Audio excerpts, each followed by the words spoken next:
Pe care noi le-am scos la imprimantă din cadrul experimentului nostru, le veți extrage câte una. Hai să vedem. Hai. Haideți. Wow! Foarte frumos, bravo. Hai, Ianis. Uite, e Naia. E Naia.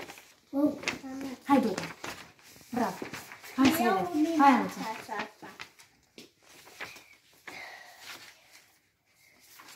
Hai să vedem. Hai, Ianis. Bravo. Hai.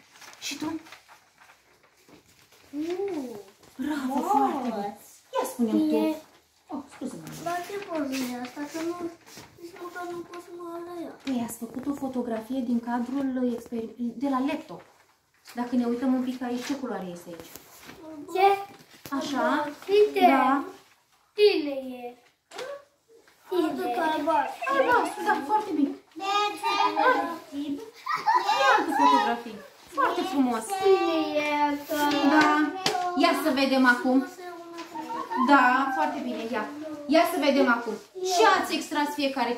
Ce arată fotografia voastră? Ce este aici în fotografia ta, Valentina? Da. Și măr. Da. Altcineva, ia să-mi spui tu, Anuța, ce ai în fotografia acolo? Conul de brad. Vezi conul de brad? Altceva? O crenguță. Crenguță. O ghindă. O ghindă. Foarte bine. Ce este aici? Microscop. Norocel.